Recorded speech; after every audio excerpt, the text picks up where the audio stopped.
Salve, salve, chocólatras! É um enorme prazer te apresentar mais uma pincelada do canal Laudano Arts, onde falarei sobre algumas curiosidades culturais a respeito da Páscoa. Esses dias, 2 de meus alunos sugeriram que eu tratasse deste tema num vídeo, então dei uma pesquisada para poder pincelar sobre os seguintes assuntos. Primeiro, a escravização do povo judeu no Egito, portanto a origem judaica e cristã da Páscoa, e por fim, a simbologia da Páscoa atual. A comunidade judaica chama de Pessah a festa religiosa onde anualmente celebra-se a libertação dos israelitas escravizados na terra do Egito, lá nos tempos de Moisés, conforme lemos no livro de Êxodo. Isso aconteceu há mais de 3.000 anos atrás. E não é à toa que hoje, aqui no Brasil e também em outras partes do mundo, esta celebração, conhecida por nós como Páscoa, denota um sentido muito diferente do original. Portanto, antes que eu chegue efetivamente nos ovos de chocolate, permita-me contextualizar a presença dos israelitas no Egito, ok? De fato, com exceção da Bíblia, não há, ou pelo menos não foi descoberto, outro documento histórico que confirme a escravização do povo judeu no Egito. E só para deixar claro, os termos israelitas e judeus serão utilizados nesse vídeo como sinônimos. E caso não conheça a origem dessa civilização, resumirei para você. Em Gênesis, lemos que após o dilúvio, toda a humanidade descendeu de Noé. Chamamos de Abraão um destes descendentes, o qual recebeu de seu Deus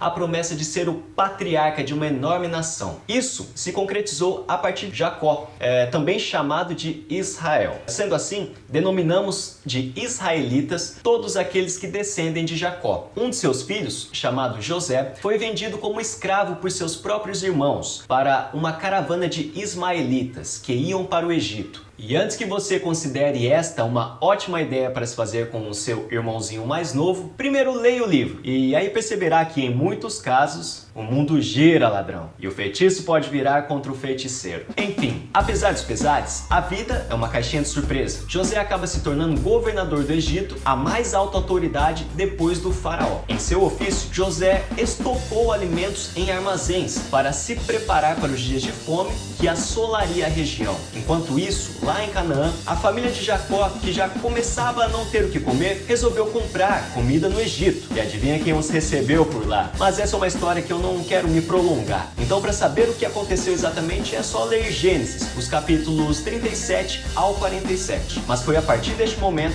que os israelitas acabaram se fixando no Egito. É claro que há muita contestação sobre a veracidade destas histórias, principalmente em virtude de que muitos cientistas, pesquisadores e egiptólogos estabeleceram uma cronologia para a civilização egípcia que difere daquela apontada na Bíblia. E se houvesse um pouco mais de humildade epistemológica por parte destes, é provável que essas histórias poderiam convergir, tal como nos é apresentado ou sugerido naquele documentário intitulado Patterns of Evidence, de Êxodos, presente no Netflix. Passado alguns anos da migração dos israelitas para o Egito, conta-se que este povo aumentou de tal maneira que os egípcios se sentiram temerosos e assim os escravizaram e os trataram brutalmente. Só depois de muito tempo, muitas tentativas, é que Moisés consegue libertar o seu povo. Porém, antes de saírem das terras egípcias, Deus instrui a Moisés a forma como os israelitas deveriam comemorar a Pessah, ou a Páscoa, para sempre. Isso pode ser lido em Êxodo, no capítulo 12. A partir deste acontecimento, os judeus iniciaram a comemoração desta festa todo dia 14 do mês de Nissan, o primeiro mês do seu calendário. Também aquele que conhecemos por Jesus Cristo, judeu ortodoxo que era, também comemorava a Páscoa nos tempos que habitava entre os humanos. Inclusive foi durante as comemorações dessa festa que Jesus entrou triunfante pelos portões de Jerusalém, montado num jumentinho, tal como foi profetizado por Zacarias. Também foi após o jantar da Páscoa que Jesus foi traído, preso e posteriormente condenado à morte. É por isso que os cristãos comemoram a Páscoa de uma maneira diferente dos judeus, não comemorando a libertação da escravidão no Egito, mas sim a ressurreição de Jesus, 3 dias após sua crucifixão, onde ele se manifestou gloriosamente para seus discípulos com uma cesta cheia de ovos de chocolate. Não, Mentira, nada a ver. Não tem nada a ver a festa religiosa judaica e cristã com essa que comemoramos, que celebramos hoje em dia, essa data comercial. Esta simbologia, ou seja, os símbolos da Páscoa, que são os ovos e os coelhos, tem origem pagã, portanto não cristã.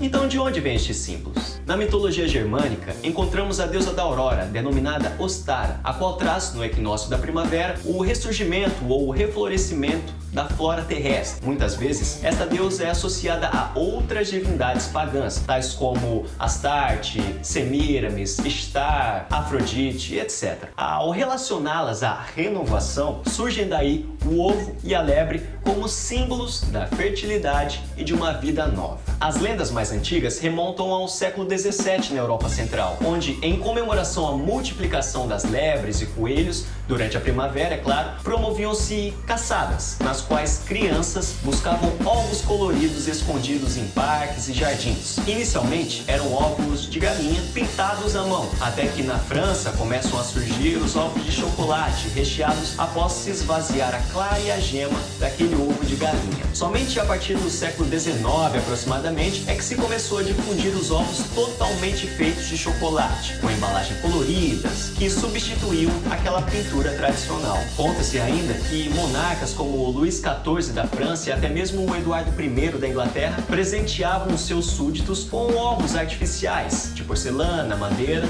e até mesmo banhado a ouro. Esses dias, vi no mercado que os preços dos ovos de Páscoa estão tão altos ou quase tão altos quanto o ouro. E mesmo assim, malquisto será o pai ou a mãe que não comprar pelo menos um ovinho de chocolate para cada um dos seus filhotes, não é mesmo? Tá aí, é um belo momento para rever seus valores. Qual Páscoa você comemora? A religiosa ou a comercial? Questionamentos à parte, desejo a todos um ótimo feriado. Aproveite o momento em família e se quiser me mandar um chocolatinho também, será muito bem-vindo. Até a próxima pincelada. Beijos, abraços e paz de Cristo.